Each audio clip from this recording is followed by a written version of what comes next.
धनायन विनिमय की क्रियाविधि।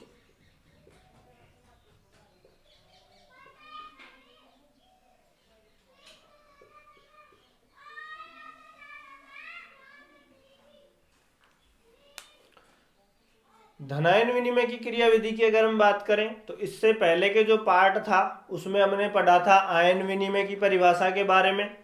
इसके साथ ही आयन विनिमय के प्रकार, उसके बाद में धनायन विनिमय की परिभाषा और धनायन विनिमय मृदा में किस प्रकार से होता है, किन किन कणों के मध्य में, किन किन पृष्ठों के मध्य में होता है, इसके बारे में जानकारी प्राप्त की थी।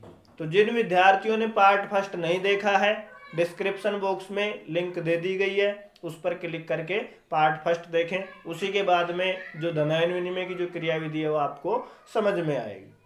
तो धनायन विनिमय की जो क्रियाविधि है, किस प्रकार से धनायनों का विनिमय होता है क्ले क्रिस्टल पर यानी मृत्तिका के कणों पर, उसके बारे में बात करते हैं। तो सबसे पहले इसके जो मुख्य बिंदु है क्रियाविधि के बारे में बात कर लेते हैं, उसके बाद में इसको चित्र की सहायता से समझेंगे। तो धनायन विनिमय की जो क्रियाविधि है इसकी व्याख्या हम कर सकते हैं आयन विनिमय का वैद्युत गति की सिद्धांत के आधार पर। तो इसकी व्याख्या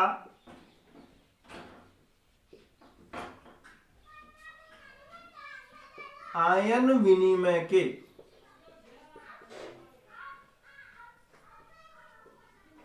वैद्युत गति की सिद्धांत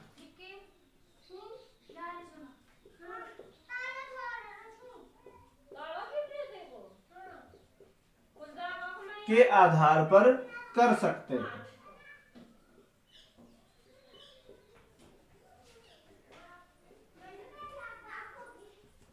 व्याख्या किसके आधार पर कर सकते हैं? आयन विनिमय का जो वैद्युत गति की सिद्धांत है, उस वैद्युत गति की सिद्धांत के आधार पर इसकी व्याख्या की जा सकती है। अब ये वैद्युत गति की सिद्धांत क्या है, क्या कहता है, इसके बारे में बात करते हैं। तो वैद्युत गति की सिद्धांत के अकॉर्डिंग अगर हम बात करें तो इसके अनुसार जो अधिशोषित धनायन है, अधिशोषित धनायन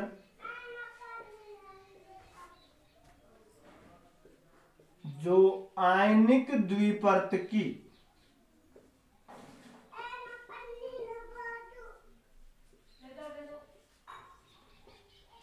बाहरी सतह बनाता है, बाहरी परत बनाते हैं।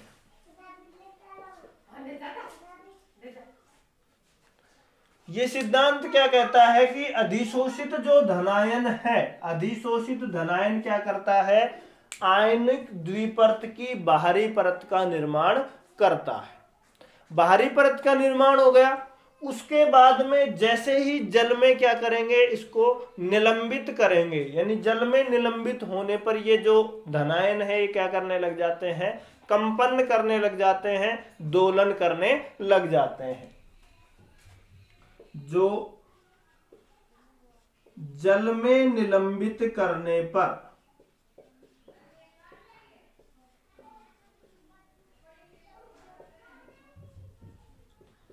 दोलन की अवस्था में होते हैं।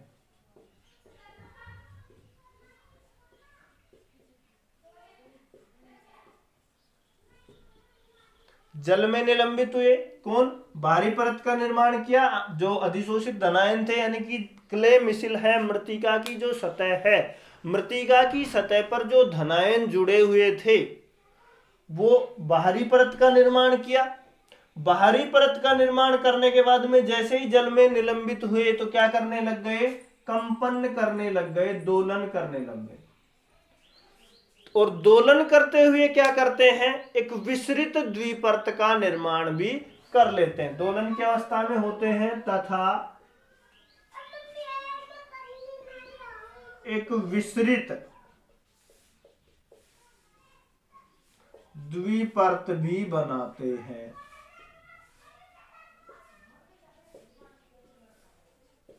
दोलन करते हुए क्या किया उन्होंने, एक दूसरी परत का निर्माण भी कर लिया।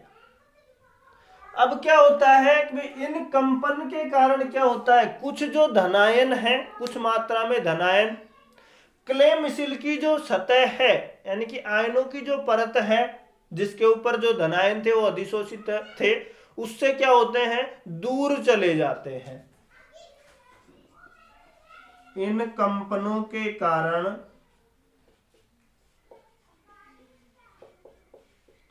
कुछ धनायन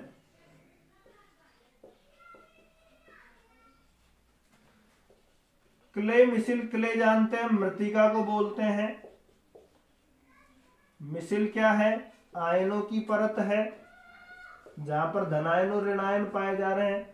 क्ले मिसिल की सतह से दूर हट जाते हैं।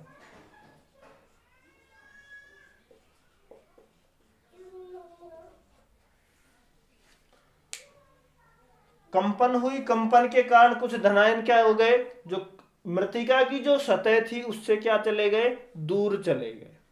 अब आगे की अगर हम बात करें, एक वैद्युत अपघट्य के विलयन की उपस्थिति में, एक वैद्युत अपघट्य के विलयन की उपस्थिति में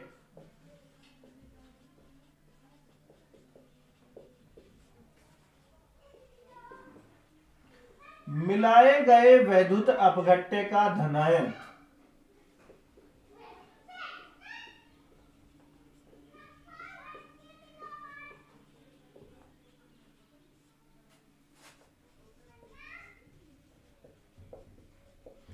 आंतरिक ऋणात्मक परत, जो अंदर जो ऋणात्मक परत पाई जाती है, पाई जा रही है,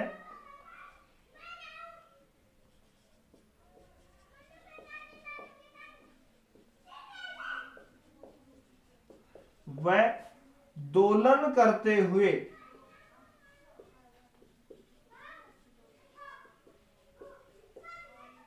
धनायनों की बीच की बाहरी परत, धनायनों के बाहरी परत के बीच में चला जाता है।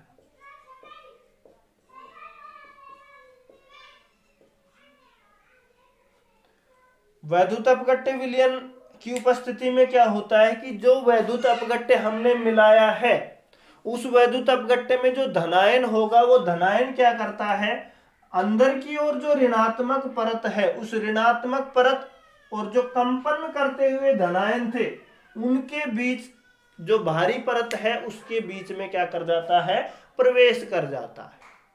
उसके बाद में क्या करता है, अब ये जो वैद्युत अपघट्य का जो धनायन है वो क्या करता है, आयन परत के रूप में, यानी जो वैद्युत अपघट्य का जो धनायन है ये परत के रूप में क्या हो जाता है, अधिशोषित हो जाता है, और मृतिका के ऊपर जो पहले से अधिशोषित धनायन था वो विस्थापित होकर के क्या हो जाता है, विलयन में चला जाता है। इस प्रकार से धनायन विनिमय की जो क्रियाविधि है वो कंटिन्यूअसली चलती रहती है।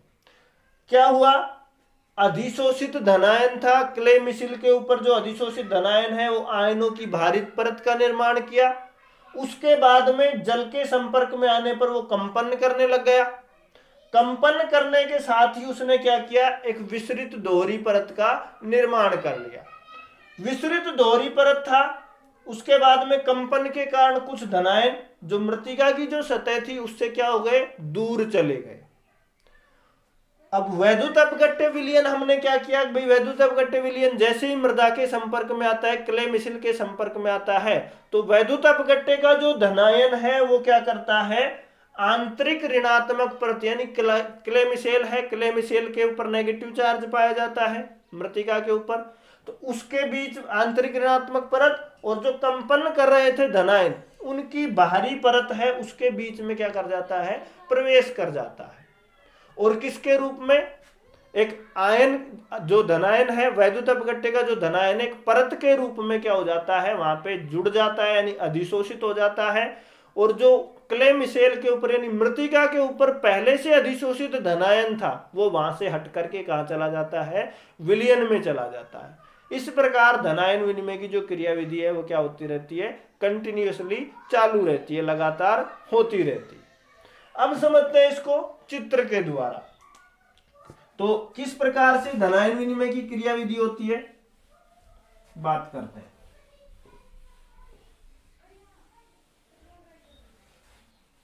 देखिए मृतिका के ऊपर होंगी, यानी जो मृतिका है क्ले बोलते हैं, मृतिका आयन परत, क्ले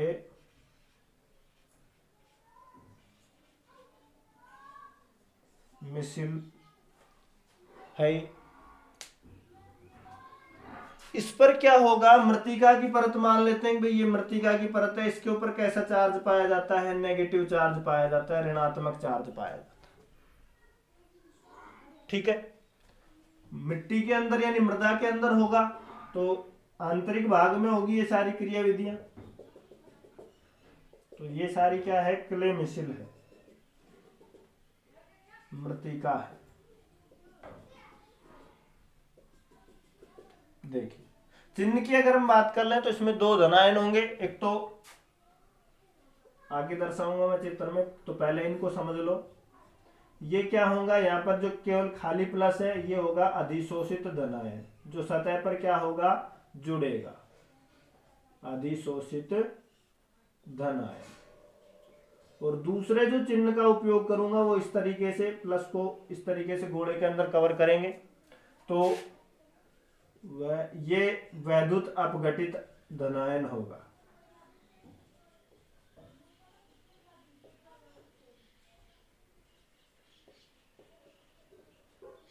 इन दो धनायनों का उपयोग करेंगे, तो ये होगा अधिशोषित धनायन और ये वैद्युत अपघटित धनायन। देखिए ये हमारे पास में क्या है, क्ले मिसिल है। क्ले मिसिल के ऊपर क्या पाया जाएगा, नेगेटिव चार्ज पाया जाता है। मृतिका के ऊपर हम जानते हैं, दर्शा देता हूं मैं आपको कैसे चार्ज पाया जा रहा है, नेगेटिव चार्ज पाया जाता है। अब क्रियाविधि की व्याख्या किसके आधार पर कर रहे हैं हम, व्याख्या कर रहे हैं वैद्युत गति की सिद्धांत के आधार पर कर रहे हैं। शुरू में क्या हुआ, अधिशोषित जो धनायन है वो क्या करते हैं, क्ले मिसिल के ऊपर आयनों की एक बाहरी परत बनाते हैं। तो सबसे पहले क्या हुआ, अधिशोषित धनायन है, यहां पे क्या हो गए, बाहरी परत का निर्माण कर लिया।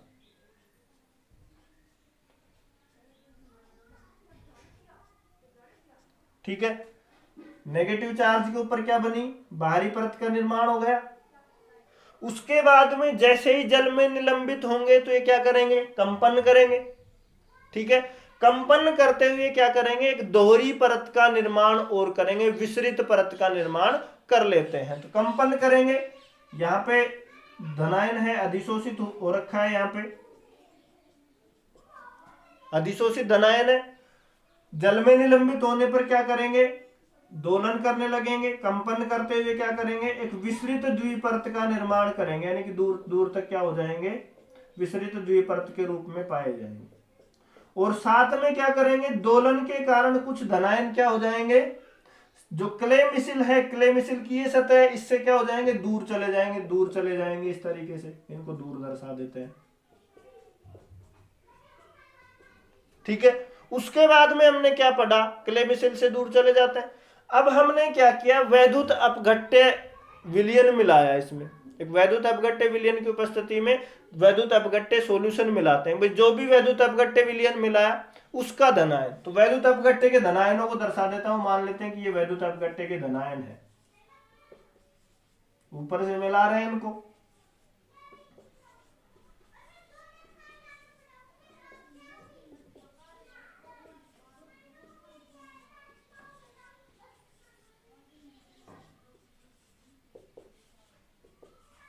ये जो गोले में दर्शा रहा हूं ये कैसे हैं, वैद्युत अपघट्य के धनायन। अब ये जो वैद्युत अपघट्य का जो धनायन है ये क्या करेगा, गति करता हुआ क्योंकि ये दोलन कर रहे हैं, कंपन कर रहे हैं। तो वैद्युत अपघट्य का धनायन आंतरिक ऋणात्मक परत, आंतरिक ऋणात्मक परत कौन सी होगी? ये होगी। क्ले मिसिल के ऊपर नेगेटिव चार्ज पाया जा रहा है, तो इस आंतरिक ऋणात्मक परत और अधिशोषित धनायन, ये है अधिशोषित धनायन, यहां पर जुड़े हुए हैं सतह के ऊपर। इन धनायनों की जो बाहरी परत है इसके बीच में आकर के क्या हो जाता है? अधिशोषित हो जाता है। यहाँ पे सतह के पास में आकर के क्या हो जाएगा? अधिशोषित हो जाएगा। अब यहाँ पे अधिशोषित होगा तो क्या होगा? पहले से जो यहाँ पे धनायन था उसको यहाँ से हटना पड़ेगा, परत के रूप में यहाँ पे क्या हो जाएगा? जुड़ जाएगा। और पहले से जो धनायन थे वो क्या हो जाएंगे? यहां से हट करके विलयन में चले जाएंगे। अधिशोषित धनायन यहां से, जैसे मान लेते हैं कि ये धनायन आकर के यहाँ पे जुड़ा, तो यहाँ पहले से जो धनायन था वो यहां से हट करके कहा चला जाएगा? विलयन के अंदर चला जाएगा। इस प्रकार से क्या होगा? ये क्रियाविधि चलती रहती है, यानी कि धनायन विनिमय की जो क्रियाविधि है इस प्रकार से संपन्न होती है। तो इसकी अगर हम बात करें, ये क्या होगी? अधिशोषित धनायनों की विसरित द्विपरत। ये थी धनायन विनिमय की क्रियाविधि।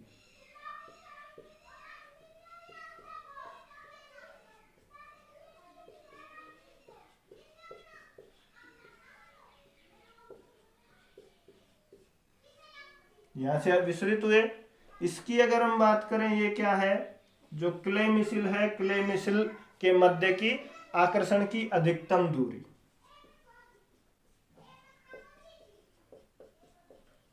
क्ले मिसिल के मध्य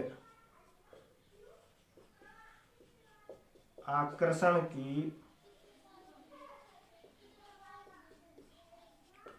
अधिकतम दूरी। तो ये थी हमारे पास में धनायन विनिमय एवं विसरित द्विपरत का प्रदर्शन।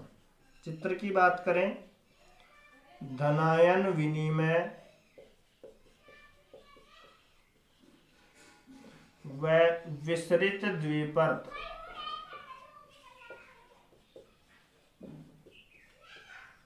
का प्रदर्शन।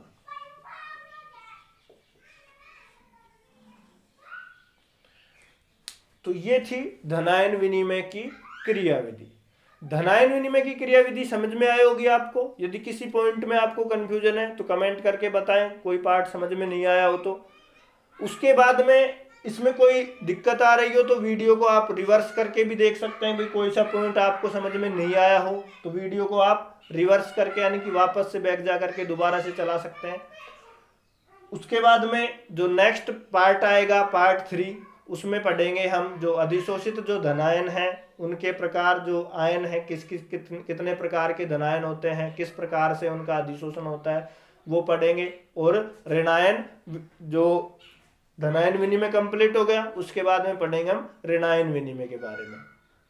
तो यदि वीडियो पसंद आया है तो वीडियो को लाइक करें, कमेंट करें और दोस्तों को शेयर करें। तो मिलते हैं वीडियो के नेक्स्ट पार्ट में। धन्यवाद।